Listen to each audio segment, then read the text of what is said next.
নমস্কার বন্ধুরা, আমি বিশ্বনাথ। আমার চ্যানেল জিকে উইথ বিশ্বনাথে যারা তোমরা 2019-এ মাধ্যমিক পরীক্ষা দিতে চলেছো, সেক্ষেত্রে তোমাদের যে প্রথম পরীক্ষা, সেই পরীক্ষাটা যদি ভালো না হয় তার কিন্তু একটা প্রভাব পরবর্তী পরীক্ষাগুলোতে পড়বে। সেই জন্যই আমি তোমাদেরকে টাইম ম্যানেজমেন্ট এই বিষয়ে আগেও ভিডিও করেছিলাম। বিশেষ করে বাংলার জন্য আমি একটা টাইম ম্যানেজমেন্টের ভিডিও এনেছি। তোমাদের অনেকেরই এটা তোমরা টেস্ট পেপার সলভ করতে গিয়ে দেখতে পাও যে রচনাটা লেখার সময় তোমরা পাচ্ছ না।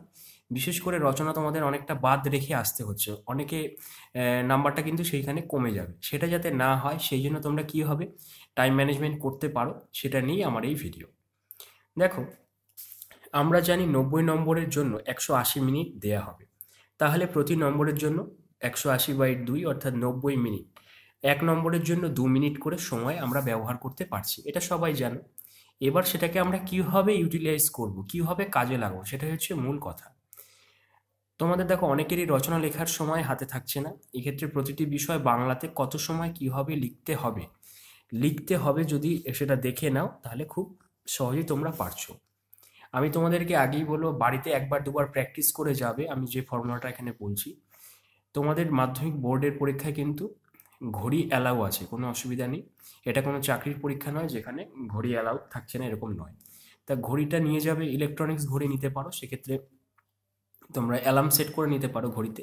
কোনটা কীভাবে অ্যালার্ম সেট করবে বা সময়ের বিভাজনটা আমি পরপর বলে যাচ্ছি এবং পরবর্তীতে আবার সংক্ষেপ করে বলছি, দেখে নাও।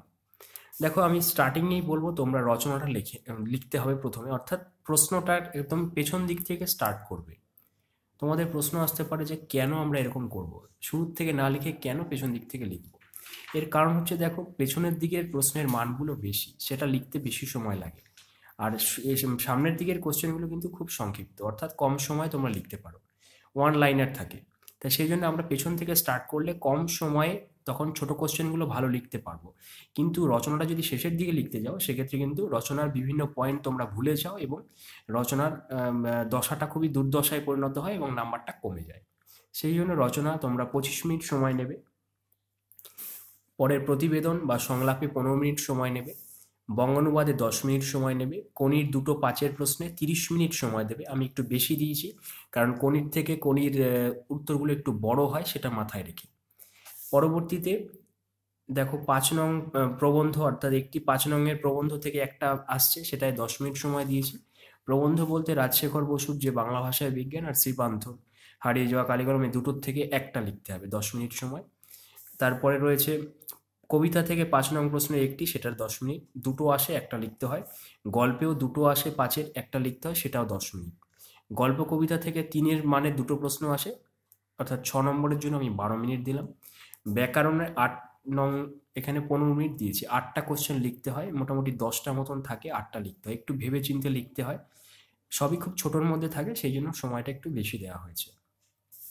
11 নম্বরে দেখো, 11টি সংক্ষিপ্ত প্রশ্ন, একের মানে 11 মিনিট টাইম দিয়েছি।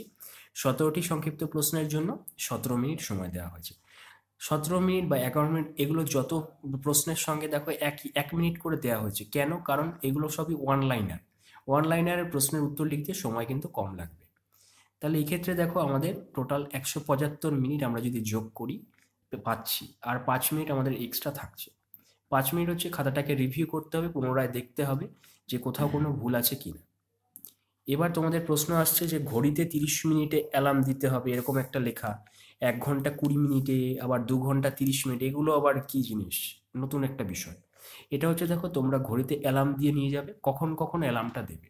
প্রথম 30 মিনিটের মাথায় অ্যালার্ম দেবে, কারণ তোমরা দেখবে যে 25 মিনিট পার হয়ে যখন রচনাটা 30 মিনিটে হয়ে যাচ্ছে, 30 মিনিটে অ্যালার্মটা বাজলেই তোমাদের কনফার্ম হয়ে যেতে হবে যে আমার রচনার কিন্তু টাইম শেষ, আমাকে খুব দ্রুত শেষ করতে হবে। পরবর্তীতে 1 ঘন্টা 20 মিনিটে অ্যালার্মটা কেন? কারণ আমার এই হিসাব অনুসারে দেখো, রচনা, প্রতিবেদন, বঙ্গানুবাদ আর কনির দুটো প্রশ্ন, এই 4টে জিনিস আমার 80 মিনিটের মধ্যে হয়ে যাবে। 80 মিনিটের অ্যালার্ম বেজে যাওয়া মানেই আমাকে, আর যদি আমি পিছিয়ে থাকি সেক্ষেত্রে খুব দ্রুত সেটাকে কভার করতে হবে। পরবর্তী অ্যালার্ম আমি 2 ঘন্টা 30 মিনিটে দিচ্ছি এবং এটা লাস্ট অ্যালার্ম।